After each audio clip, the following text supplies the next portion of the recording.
აი პროტესტის ფენომენი ბევრად უფრო მძლავრია. რაც ნინომ სადამოიკითხა არ ვიცი, მაგრამ პროტესტი არის ყველაფერი. ხო, საბეჭდილება რაც დამჩა შენის. პროტესტი არის ყველაფერი.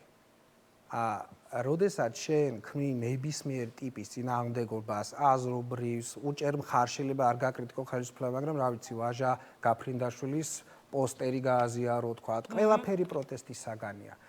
მე რის გამოც ეს დავწერე, ახლა ვერანაირად ვერ ვიტყვი, რომ სხვებზე მეც განვიცდით დაჭერილი ადამიანის ფეც, ყველა ძალიან მძიმედ განვიცდით, მაგრამ ჩემი საზრუნავი არის ის, რომ ათობით ადამიანი არის საპატიმროში.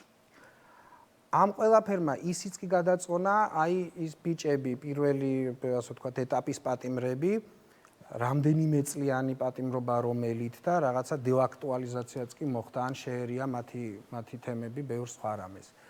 რომ მე და შეკითხა, რომ ამდენი პატიმრის ფასად რას ვაღწევთ, აი ადამიანთა ბედზეა ლაპარაკი. შენი შვილი რო საღამოს სახლში არ მოვა და ციხეში აღმოჩნდება. ეს ხო იმ ადამიანების გადაწყვეტილებაა. კი, მაგრამ მე ხო ასე ვლაპარაკობ. მოდი ნუ დავაკეთებ არჩილ რა. აი თუნდაც გუში რო გოგო ავიდა მანქანაზე, მან ძალიან გაცნობიერებულად გააკეთა ეს. გამოხატა სოლიდარობა პატიმრების მიმართ. ხალხი მიდის შეგნებულად პატიმრობაზე. კი, მაგრამ ზვიად რატიანი შეგნებულად წავიდა პატიმრობაზე. სოლიდარობა იმაზე, რასაც ვაკეთებ. ნინო დათაშვილს და ზიამაღლობელს. არსზე ვლაპარაკობ. ანუ ეს ადამიანები ციხეში რომ მიდიან, ამ ყველაფრით ვაღწევთ ჩვენთვის სასურველ მიზანს. ამაზე ვლაპარაკობ. იქნება ამ ადამიანების ბედი უფრო საფრთხილო თემაა. ათობით პატიმარი ციხეში, ზოგს რამდენიმე დღე აქვს, მაგრამ ციხეში როგორც ვიცი, შეიძლება 1 საათი 1 წლის ფასი იყოს. მე ეს მაწუხებს, რომ ამ ადამიანების მსხვერპლი იმ შედეგს გვაძლევს. გვაძლევს. და მოგცემს აუცილებლად. მაგი ვიკითხე. აი, ჩემი აზრით თუ გაინტერესებს, სხვების აზრიც მაინტერესებს ამ თემაზე. ჩემი აზრით თუ გაინტერესებს, როცა ადამიანი იქ მიდის, მან ზუსტად იცის, რატომ მიდის. მე მაგალითად მართლა ნინოსი არ იყოს იქ ყოველდღე ვერ დავდივარ, იმიტომ რომ სულ ეთერში ვარ და სულ ეთერში ვმუშაობ, მაგრამ როცა მივდივარ, ვიცი, გუში როცა მივდიოდი იქ, ვიცოდი, რომ შესაძლებელი იყო ვახოსანაიას შემდეგ ლიკამდე, ვიდრე ლიკას დაიჭერდე, რომელიმე ჩვენგანი აღმოჩენილიყავით, ხო, ციხეში და მე ვფიქრობ, რომ ეს არის ნებისმიერი ადამიანის პირადი არჩევანი და გადაწყვეტილება. მე ხო აქ არ ვეძებ მიზეს, მე ვამბობ არსზე ინგა. ხო, მესმის, ამიტომ გითხარით ძალიან. ეს რო გაგრძელდეს, დღეს რო კიდე 30 დაეპატიმრებინათ, ხვალ 40, ზეგ 50. რამდენს დააპატიმრებენ არჩილ?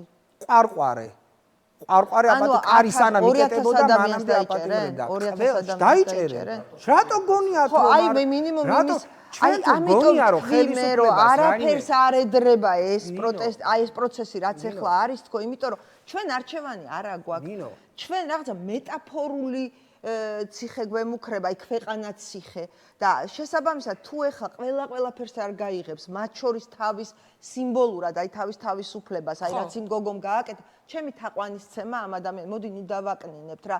ჩვენ ვიღაცა პოლიტიკური სტრატეგები კი არ მოგვაგებინებენ ამობს. ჩვენ აი ესეთი თავგანწირვა მოგვაგებინებთ. მოდი ხასტუმრებსაც მინდა რომ მეორე მხარეს არიან მანიაკი, პათოლოგი, ვირთხები, ყობახიძე და ივანიშვილი. და როცა შენ აჩვენებ რომ არ გეშინია, შიში არის მათი მთავარი იარაღი. და როცა ამდენი ადამიანი აჩვენებს რომ მათი არ ეშინია, ფეხებს ვერ მოჭამენ ვერავინ. კარგი, მადლობა. მოდი აჭკოს მოусმინოთ, შემდეგ სხვა სტუმრები. მე ვერაფრით ვერ მივიღებ. არ განადგურებულა ძიმე რეჟიმი იმპულსებით. ძიმე რეჟიმი ნადგურდება გონიერებით. გონიერების საფუძველი არის ცოდნა. შენ უკაცრავად ის ხალი უგუნური გონია გუში მანქანაზე. რაიმე მსგავ, ნინო, რატომ ახენება ამდენ შეურაცხყოფას ერთდროულად? რაიმე მსგავ, ჩემი ტექსტები დაამახინჯე, ჩემი აზრები დაამახინჯე, რატო გჭირდება ეს ყველაფერი? ვერ გავიგე. ანუ არ ხარ შენ იმ კატეგორიის ადამიანი, რომ ვიღაცის ტექსტები ასე დაამახინჯო და მით უმეტეს ჩემი, მოცა მიცნობ თითქმის მოხარხულს. რაში გჭირდება ვერ გავიგე. რატო დადიხარ? ახლა შენ თუ აძლევს ეგ რაიმე პირად ბენეფიტს, კი ბატონო შეგერგოს, მაგრამ მიმახინჯებ ტექსტებს და როგორც არასოდეს ეგ აი ამ წამს რას თქვი, იმაზე გითხარი, არჩი. არა, დამიმახინჯებ ყველა სათქმელი რაც კი. კარგი, მოდი მოусმინოთ რა.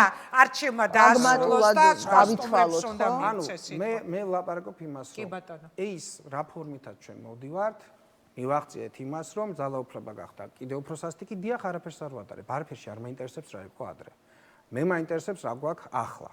რა გვაქვს ახლა და ის რომ პირბადეთ, ჩემი შვილი მართლა ვერ გავუშვი სადღაცა მიდიოდა პირბადით, რა ვიცი, ვინ შუდის 14 წლის ბავშვს მოკიდებდა, ახლა მაღალია და იფიქრებს, რომ წაიყვანს. ამ რეჟიმში ვცხოვრობთ. და მაგრამ ეს უფრო და უფრო უარესი გავხადეთ ჩვენ ეს ყველაფერი. ჩვენ გავხადეთ, იმიტომ რომ ძალაუფლება ასე გვექცევა, უფრო ტოტალიტარული გახდა, უფრო სასტიკი გახდა. ჩემი შეკითხვაა ერთადერთი, რომ რაღაცებს ხომ არ ჩავუფიქრდეთ, რომ მივხვდეთ, რომ იქნებ რაღაც ხერხები უნდა სხვანაირად დავამუშაოთ. იქნებ ეს სივრცე სხვანაირად გავშალოთ, იქნებ პროტესტის ფენომენი სხვანაირად გამოვიყენოთ, იქნებ მასზე დავაშენოთ სხვა რაღაცა. პროტესტის სივრციდან რომ პოლიტიკოსები ამოვაგდეთ, რომ თავაზობ ძალაუფლების ცვლილებას, როცა მეუბნები რომ ეს ოპოზიციაც ყველა მიუღებელია, მე ვთვლი დღემდე აქტივიზმის შეცდომა და მას. აბა ფორმირებას ყველაფერი მთავრდება ბანალური ძალაუფლების ფორმირებით. საბოლოო ჯამში ჩვენ ზუსტადაც ყველა ოპოზიციონერმა ერთმანეთი გაანადგურა ერთმანეთის ტრობაში. მაშინ რითი თუ მე მიმტკიცებ რომ ოცნებასავით ვიღაცა არის, მე არც ერთხელ არ მithქვას ფრაზი ნაციუდრის კოდს არ ამემს გავსი.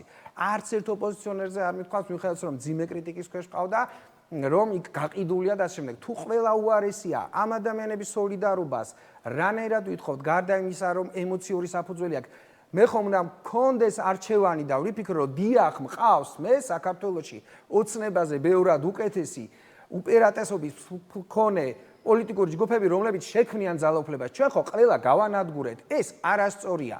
მხოლოდ ემოციების ზღვაში რო ვართ, ეს ადამიანები ამ ემოციების და ამ რა ქვია, მსგავსი მიდგომების ფარგლებში, ციხეებში არიან, ზოგს 2, 5, 9 წელი ხდება.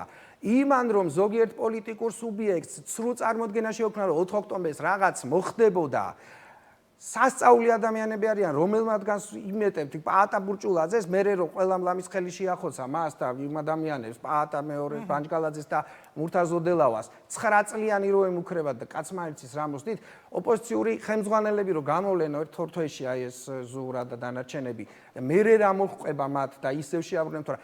ეს ყველაფერი ნინო ზრუნვის გააზრების საგანია. თუ მეტყვი რა არის ეს რა. სხვა ადამიანები, სხვა სტუმრების მოსაზრებაც მოვისმინოთ, არ გეთანხმებოდათ ბატონ ლევანი, ვუყურებ